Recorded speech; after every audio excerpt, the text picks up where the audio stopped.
அன்பிற்குரியவர்களே, உங்கள் அனைவருக்கும் என்னுடைய பணிவான வணக்கத்தை தெரிவிப்பதிலே மிகுந்த மகிழ்ச்சி அடைகிறேன். மாண்புமிகு எடப்பாடியார் அவர்கள் தொட்டதெல்லாம் துலங்கும், அவர் கைப்பட்டதெல்லாம் தூய்மையாக விளங்கும் என்பதற்கு இன்றைய உண்ணாவிரதம் ஒரு பெரிய எடுத்துக்காட்டு. நம்முடைய பிரபலைக்கல்லுடைய ஒட்டுமொத்த சங்கத்திலே சேர்ந்த ஒரு தம்பி தியாகராஜன் என்பவர் என்னிடம் வந்து, நான் ஏற்கனவே மாண்புமிகு செல்லூர் ராஜ் அவர்களையும் மாண்புமிகு உதயகுமார் அவர்களையும் மாண்புமிகு திரு நம்ம ராஜன் செல்லப்பா அவர்களையும் பார்த்திருக்கிறேன். எங்களுடைய நம்முடைய கல்லர் பள்ளியை அவர்கள் எடுப்பதற்கு முயற்சி செய்கிறார்கள். எத்தனையோ முயற்சி செய்து எத்தனையோ போராட்டம் செய்து பார்த்தோம். ஆனால் மாண்புமிகு எடப்பாடியார் அவர்கள் ஒரு அறிக்கை கொடுத்தார்கள் என்றால்தான் நம்முடைய பிரச்சனை தீரும். எனவே அதற்குள்ள வழிகளை நீங்கள் காண வேண்டும் என்று சொன்னார்கள். உடனடியாக மாண்புமிகு திரு செல்லூர் ராஜ் அவர்களிடமும் மாண்புமிகு திரு உதயகுமார் அவர்களிடமும் மாண்புமிகு திரு ராஜன் செல்லப்பா அவர்களிடமும் அவரது மகன் திரு ராஜ் சத்யனிடமும் எல்லோரும் தொடர்பு கொண்டு அன்றைக்கு செயற்குழு எங்கள் கட்சியின் சார்பிலே நடந்த தினத்திற்கு அவரை வரச் சொல்லி அங்கேயே நம்முடைய மாண்புமிகு எடப்பாடி அவர்களை சந்தித்து விவரத்தை சொன்னோம். அத்தனை பேரும் உடனடியாக அறிக்கையை தயார் பண்ண சொன்னார்கள். அன்று மாலை 3 மணிக்கு ஆரம்பித்து இரவு 10 மணி வரை அறிக்கையை தயார் செய்து அடுத்த நாள் இதற்கு கண்டனம் தெரிவித்து இந்த அரசு பள்ளி, இந்த கல்லர் பள்ளியை அரசு எடுக்கக்கூடாது, பிற்பட்டோர் நலத்துறையில சேர்க்கக்கூடாது, அப்படி அதை நடவடிக்கை எடுக்கவில்லை என்றால் மாபெரும் போராட்டம் நடைபெறும் என்று சொல்லி அவரே கைப்பட எழுதி அதை அறிக்கையாக கொடுங்கள் என்று சொன்னார்கள். இங்கே எனக்கு முன்னால் பேசிய திரு முருகன்ஜி அவர்கள், மரியாதைக்குரிய திரு கதிரவன் அவர்கள், அங்கு வந்திருக்கிற சமுதாய தலைவர்கள், நம்முடைய தலைவர்கள் அத்துணை பேரும் குறிப்பிட்டதைப் போல 20ஆம் தேதி அறிக்கை கொடுத்து 24ஆம் தேதி உண்ணாவிரதம் 5 மணிக்கு முடிய வேண்டிய உண்ணாவிரதம் 7 மணி நடைபெறுகிற சிறப்பு வேறு எந்த கட்சியில் இருக்கிறது என்றால் இல்லை தோழர்களே, இல்லை. இங்கே முருகன்ஜி அவர்கள் சொன்னார்கள், 73 புரட்சித் தலைவர் எம்ஜிஆர் அவர்கள் மாண்புமிகு அண்ணன் திரு மாயத்தேவர் அவர்களை இங்கே நிறுத்தி வெற்றி கண்டு 1,62,000 வாக்கு வித்தியாசத்திலே வெற்றி பெற்றதற்கு பிறகு என் மானத்தை, மரியாதையை இம்முக்குள மக்கள் காப்பாற்றி இருக்கிறீர்கள், உங்களுக்கு நான் என்றைக்கு நன்றியோடு இருப்பேன் என்று சொல்லி புரட்சித் தலைவர் எம்ஜிஆர் கொடுத்த அறிக்கையை படித்தார்கள். அதற்கு பதிலாக அன்றைய தினம் முதலமைச்சராக இருந்த திரு கருணாநிதி அவர்கள் கொடுத்த அறிக்கையும் இங்கே படித்தார்கள். 52 வருடமாகிறது, சரித்திரம் திரும்புகிறது. அன்றைக்கு உடனிருந்த எங்களை போன்றவர்களுக்கு புல்லரிக்க வைத்து விட்டார்கள். சகோதரர்களே, அந்த செய்தியை மாண்புமிகு நம்முடைய நத்தம் விஸ்வநாதன் அவர்கள் இங்கே சொன்னார்கள். அவருக்கு கருணாநிதி அவர்களுக்கு அண்ணா திமுக கழகத்தில் காழ்ப்புணர்ச்சி ஏற்பட்டது 73ஆம் தேதி என்றைக்கு புரட்சித் தலைவர் எம்ஜிஆர் அவர்கள் வெற்றி பெற்றார்களோ, அவருடைய வேட்பாளர் மாயத்தேவர் வெற்றி பெற்றார்களோ, அந்த வெற்றி என்றைக்கு பெற்றார்களோ அன்றிலிருந்து இந்த முக்குள மக்களை, குறிப்பாக பிரமலை கல்லர் மக்களை அவருடைய எதிரியாக புரட்சித் தலைவர் எம்ஜிஆரை விட நம்முடைய மக்களை கருணாநிதி அவர்கள் வைத்திருக்கிறார் என்பதுதான் கடந்த கால வரலாறு. அதே வஞ்சனையோடு அந்த மகனுக்கு சொல்லியிருப்பார் போல தெரிகிறது. ஸ்டாலின், யாரை வேணாலும் விட்டுவிடு, இந்த பிரபல கல்லர் சமுதாயத்தை, முக்குளோர் சமுதாயத்தை எந்த காலத்தில் விட்டுவிடுறது, எந்த நன்மையும் செய்யாது என்று சொல்லியிருப்பார் போல இருக்கிறது.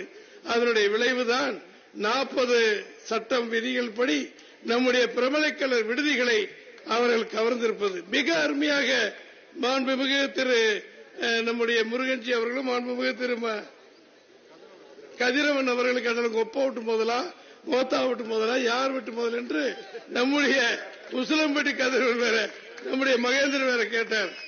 ஆக அவங்களுக்கு ஏற்பட்ட உணர்ச்சியின் அடிப்படையிலே இது கேட்டிருக்கிறார் சொன்ன, ஒரு பக்கம் சொத்தை களவாடுவதிலே வல்லவர்கள் ஆங்கிலேயர்கள். ஆனால் அதைவிட அதிகமாக இந்த கல்லர் காமன் ஃபண்டின் மூலமாக வந்திருக்கிற இந்த பள்ளியினுடைய சொத்துக்கள் அதிகமாக இருப்பது, ஒரே கல்லில் 2 மாங்கை அடிப்பதை போல சொத்துக்கள் ஒரு பக்கம் வருகிறது, இன்னொரு பக்கம் அந்த பிரபலக்கல்லர் மக்களுக்கு முக்குள மக்களுக்கு நாம் அநியாயம் செய்ய வேண்டும், அவர்களை பழி வாங்க வேண்டும் என்ற எண்ணத்தின் அடிப்படையில் தான் இது நடந்து கொண்டிருக்கிறது என்பதை தயவு செய்து நீங்கள் எண்ணி பார்க்க வேண்டும். உள்ளபடியே மாண்புமிகு எடப்பாடியார் அவர்கள் ஏற்கனவே பல முறை பல போராட்டங்களை போங்க மணி 7 பேச வேண்டாம் எல்லாரும். என்னப்பா ஒரு ஜனநாயகத்துக்கு அறிவியல போச்சு. சகோதரர்களே, மாண்புமிகு எடப்பாடியார் அவர்கள் பல போராட்டங்களை நடத்தியிருக்கிறார்கள். 3 வருட காலமாக அவர் சட்டசபையிலே பேசுகின்ற பொழுது 520 வாக்குறுதிகள் கொடுத்தீர்கள், அதை என்ன செய்திருக்கிறீர்கள், எதை நிறைவேற்றீர்கள் என்று கேள்விகளை கேட்டுக்கொண்டே வந்தார்கள். எந்த கூட்டத்திலும் எந்த நிருபர்களை சந்தித்தாலும் இதே கேள்வியைத்தான் மாண்புமிகு எடப்பாடி அவர்கள் கேட்டு வந்தார்கள். அதனுடைய விளைவு 3 வருடத்திற்கு பிறகு 1000 ரூபாயை கொடுக்க என்று சொன்னவர்கள் கொடுத்திருக்கிறார்கள். அதே போலவே இன்றைக்கு சில சலுகைகளை செய்திருக்கிறார்கள். நாங்கள் செயற்குழுவில் பேசுகின்ற பொழுது மாண்புமிகு எடப்பாடி அவர்களை சொன்னேன், நீங்க தயவு செஞ்சு இனிமேல் அவர்களை குற்றம் சொல்லாதீங்க, அப்படியே விட்டுருங்க, எல்லா குற்றத்தையும் தேர்தலை வச்சுக்குவோம். இது 520 அறிக்கை வாக்குறுதி கொடுத்தீங்க, இது செய்யல, இதெல்லாம் நீங்க பாத்துங்க, நாங்க வந்தா செய்வோம் அப்படிங்கறத நம்ம சொல்லிக்கலாம். ஏன்னா நீங்க என்ன சொல்வீங்கன்னு அவங்களுடைய புலனாய்வுத்துறை ரகசிய போலீஸ் எடுத்துக்கொண்டு போய் அடுத்த நாளே கொடுத்து உடனே நிறைவேற்றுங்கன்றாங்க. நம்ம குற்றங்களை கண்டுபிடிப்பதிலே தாமதமாகி விடுகிறது சொன்னோம். எல்லோரும் சிரித்து ஆமோதித்திருக்கிறார்கள். ஆனால் இன்று கொடுத்த அறிக்கை, மாண்புமிகு எடப்பாடியார் குறித்த அறிக்கை எல்லோரும் பேசியதை போல பிரமலைக்கல்லர் சமுதாயத்திற்கு, முக்குள சமுதாயத்திற்கு மாபெரும் வெற்றியை இந்த அறிக்கை மூலமாக நாம் பெற்றிருக்கிறோம். இங்க சொன்னாங்களே, எல்லா டிவியிலும் நேற்றிலிருந்து இன்று வரை யார் உங்களை கேட்ட எத்தனை பேர் கதறான், எவ்வளவு போராட்டம், எத்தனை ஜாதியில பிரச்சனை போராடிக்கிட்டு இருக்கான். எவனுக்காவது தமிழ்நாடு அரசிலிருந்து பதில் வந்திருக்கிறதா? வரவில்லை. அடுத்த முதலமைச்சர் எடப்பாடி கொடுக்க அறிக்கைக்கு இன்று மாபெரும் வெற்றி கிடைத்துக் கொண்டிருக்கிறது என்று சொன்னால், நேற்றைக்கும் இன்றைக்குமே அறிக்கை கொடுத்த 3வது நாளிலே மாபெரும் வெற்றியை பெற்றிருக்கிற கட்சி அனைத்து இந்திய அண்ணா திமுக கழகம், மாபெரும் தலைவர் நம்முடைய மாண்புமிகு எடப்பாடியார் அவர்கள். சகோதரர்களே, இன்றைக்கு எங்கு பார்த்தாலும் ஊடகங்கள், எங்கு பார்த்தாலும் பத்திரிகைகள், கட்சி 3ஆக போய்விட்டது, 4ஆக போய்விட்டது, உங்களிடம் யார் கூட்டணி வருவது என்றெல்லாம் கேட்டுக் கொண்டிருக்கிறார்கள் சொன்னார்கள். நீங்கள் தயவு செய்து குறித்துக் கொள்ளுங்கள். இன்றைக்கு 3வது கட்சியாக, 3வது கூட்டணியாகத்தான் அண்ணா திமுக கழகம் வரும் என்று சிலர் பிதற்றிக் கொண்டிருக்கிறார்கள். நம் தோளில் ஏறி நம் காதை கடிப்பதைப் போல அண்ணா திமுக கழகத்தின் தோழமையில் இருந்து ஆட்சியை எம்பிக்களை பிடித்து அதன் மூலம் அவர்கள் சிறந்த ஆட்சியை நிர்வகிக்கலாம் என்று சொல்லியிருந்தார்கள். எடப்பாடியார் அவர்களும் நாங்களும் சொன்னோம், அடுத்த பிரதமர் நரேந்திர மோடி, மாற்று கருத்து இல்லை. ஆனால் அவர்கள் தரப்பில் இருந்தவர்கள் அடுத்த முதலமைச்சர் அவருடைய கட்சியை சேர்ந்த ஒருவர் என்று சொல்லுகின்ற பொழுது நாங்க என்ன இழிச்சவாயனா? என்னையா குட்ட குட்ட குடிபவன் முட்டாள், குனிய குனிய குட்டுபவனும் முட்டாள். அதை உணர்த்துவதற்காகத்தான் புரட்சி தலைவர் எம்ஜிஆர், புரட்சி தலைவர் அம்மாவை போல வேகமாக எழுந்து பிஜேபியில் மேல் கூட்டணி இல்லை என்று சொன்ன ஆண்மை உள்ள ஒரு அரசியல்வாதி மாண்புமிகு எடப்பாடியார் அவர்கள். எங்க கட்சியில கூட பல பேர் நினைச்சிருக்கலாம், நம்ம பிஜேபி கூட இருந்தா 20 எம்பி வந்திருக்கலாம், 25 எம்பி வந்திருக்கலாம். என்ன பண்றது, நாக்க வலிக்கிறதா? 26 தமிழகத்தின் முதலமைச்சராக எடப்பாடி வந்தாக வேண்டும் என்ற ஒரு உன்னதமான உத்தரவை அங்கே கூட்டணி இல்லை என்று டெல்லியிலே அறிவித்த வீர திருமகன் எடப்பாடி அவர்கள்.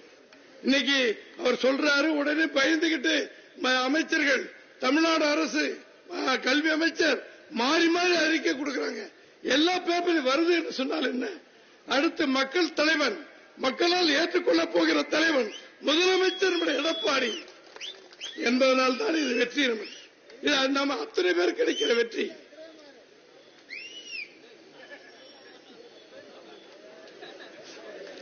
தோழர்களே, 72 73 மாயத்தேவர் வெற்றி பெறுகிறார், புரட்சித் தலைவர் வெற்றி பெறுகிறார்.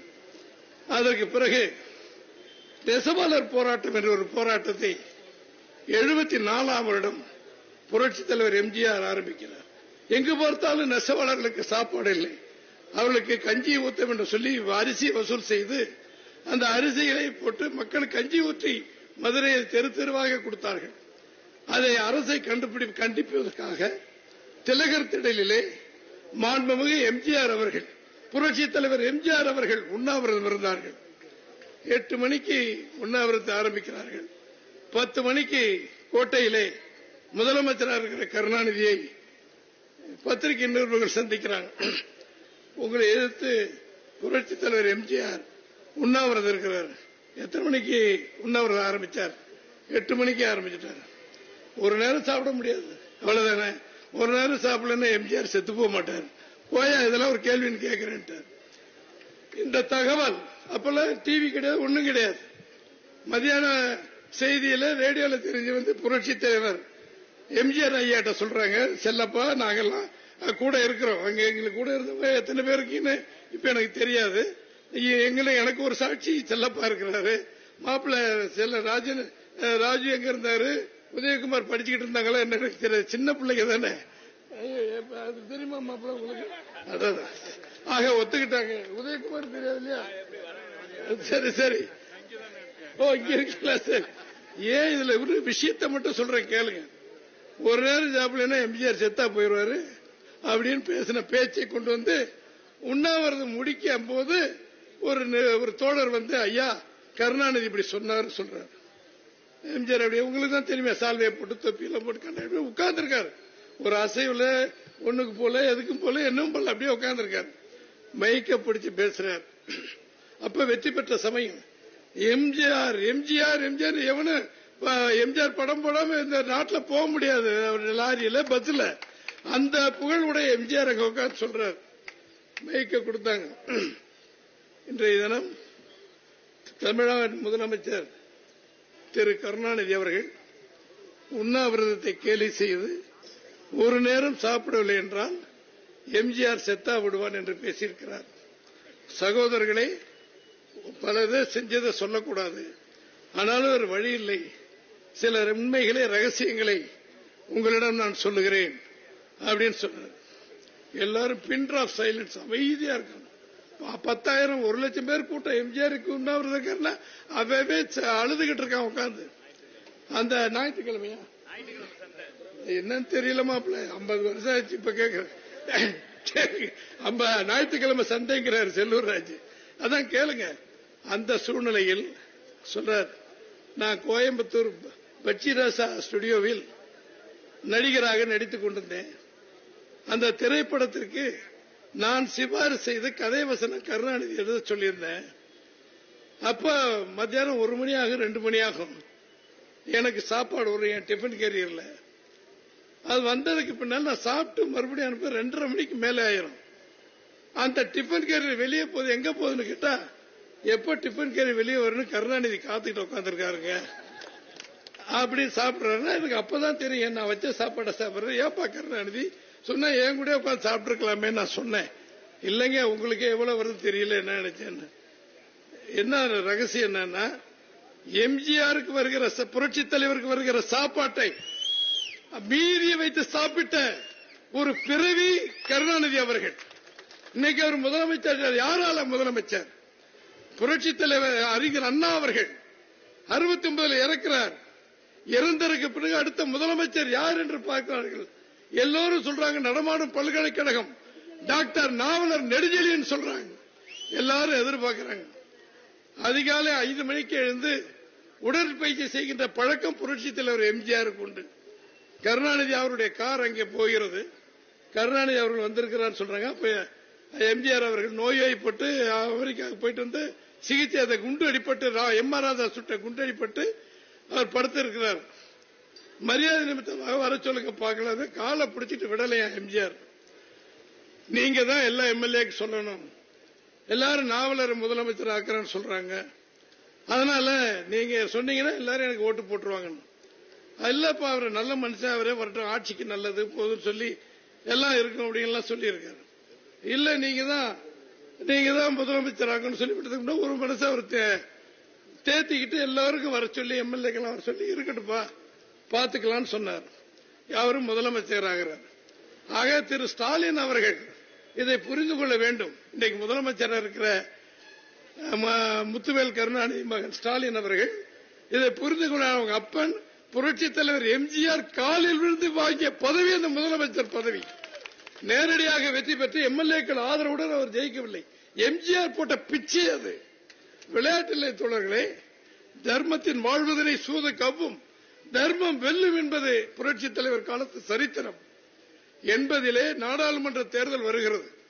நாடாளுமன்ற தேர்தலில் இந்திரா காந்தி அம்மையாரும் கருணாநிதி கூட்டணி, அவர் 2 பேரும் நாடாளுமன்ற தேர்தலில் அவங்க கூட்டணியில் வெற்றி பெறுது. நம்முடைய தலைவர் மொரார்ஜி தேசாய் ஆதரிக்கிறார். 2 இடங்களில் வெற்றி பெறுகிறார்கள். உடனடி கோபி ஏதாவது சொல்லுங்க, அவங்க உங்களுக்கு தெரிஞ்சது ஒன்றும் தப்பு இல்லை. கோபி சிவகாசி 2 இடம் உண்மை 2 தான். 50 வருஷத்துக்கு முன்னால கதை தம்பி, திடீர்னு சொல்ல வேண்டிய இடம் இது, அதனால சொல்றேன். வெற்றி பெறாங்க. உடனே கருணாநிதி இனிமேல் எம்ஜிஆருக்கு மரியாதை கிடையாது, இப்ப முதலமைச்சர் எம்ஜிஆர், அதனால நீங்க ஆட்சியை கலைச்சிட்டீங்கன்னா நம்ம 2 பேர் கூட்டணி, நீங்க 117 நான் 117 214 நான் முதலமைச்சர் இருந்துக்கிறேன், நீங்க யாரும் சொல்றீங்களா மந்திரியா இருக்கு, ஏதோ ஒப்பந்தம் போட்டதுமே அவர் பேச்சை கேட்டு இந்திரா காந்தி அம்மா புரட்சி தலைவர் ஆட்சியை கலைச்சிட்டார். 3 மாதம் கழிச்சு தேர்தல் வருது தலைவரே. இதே செக்கானூரணி, உசிலம்பட்டி, தேவர்திடல், திருமங்கலம், தமிழ்நாட்டின் அத்தனை இடங்களில் சென்று வெள்ளை வேன்ல நின்று வெள்ளை குள்ளாயை போட்டு கருப்பு கண்ணாடியை போட்டு மயக்கப்படுத்தி மேல நிக்கிறார். எல்லா இடங்களையும் சுத்தி பார்த்தவன். அதுக்கு கேட்கிறேன், இந்த எம்ஜி ராமச்சந்திரன் லஞ்சம் வாங்கியிருப்பான்னு நினைக்கிறீங்களா? நான் கெட்டவன் நினைக்கிறீங்களா? நான் நல்லவன் நினைச்சா எனக்கு ஓட்டு போடுங்க, கெட்டவன் நினைச்சா கருணாநிதிக்கு ஓட்டு போடுங்க. நன்றி வணக்கம், பறக்குது வண்டி. அவ்வளவுதான். 3 செகண்ட் 5 நிமிஷம் பார்த்தா 134 இடத்துல வெற்றி பெற்ற எம்ஜிஆர் 80 154 164 இடத்துல மறுபடியும் மீண்டும் பிடிச்ச ஆட்சியை பிடிக்கிறார். எம்ஜிஆர் இருக்கின்ற வரை கருணாநிதியால் இந்த நாட்டினுடைய முதலமைச்சராக வர முடியவில்லை. இன்று நடந்திருக்கிற தேர்தலில் 21 நடந்த 19 நடந்த தேர்தல் என்ன? பணத்தை கொடுத்து விலைக்கு வாங்கி எம்பிகளாக திமுகவில் வெற்றி பெற்றார்கள். ஆனால் 21 நம்முடைய நடந்த தேர்தலில் நம்முடைய மாண்புமிகு எடப்பாடியார் அவர்கள் ஆட்சியில் 4 வருடம் 3 மாதம் இருந்தார்கள். அந்த சாதனைகளை இன்றைக்கும் சொல்லி நாம் ஓட்டு கேட்டுக் கொண்டிருக்கிறோம். மாண்புமிகு எடப்பாடியார் சொல்லிய 7.5% ஆயிரக்கணக்கான சகோதரர்கள் நீட் தேர்விலே தேர்வு செய்ய முடியாமல் அவருடைய கோட்டாவிலே இன்றைக்கு ஆயிரக்கணக்கான சகோதர சகோதரிகள் இன்றைக்கு மருத்துவர்களாக ஒரு பைசா செலவில்லாமல் அரசாங்க பணத்திலே இன்றைக்கு வெற்றி தேடி தந்த திருமகன் நம்முடைய எடப்பாடியார் அவர்கள். எத்தனை சாதனைகள், எத்தனை பிரச்சனைகள், யாராவது குறை சொல்ல முடியுமா? ஒற்றை தலைமை வேண்டும் என்று சொல்லி இந்த ஆட்சிக்கு, இந்த கட்சிக்கு பொதுச் செயலாளர் ஆனார்கள். அன்றைக்கு போட்ட வழக்குகள், சுப்ரீம் கோர்ட்டில் இருந்த அத்தனை வழக்குகளும் இறைவன் இருக்கிறான் என்பதை காட்டுவதற்காக அவருக்கு அத்தனை தீர்ப்பு அவர் சாதகமாக வந்தது. இரட்டை இலை எடப்பாடிக்கு சொந்தம், அதிமுக அலுவலகம் எடப்பாடிக்கு சொந்தம், அதிமுக கட்சி அவருக்கு சொந்தம்.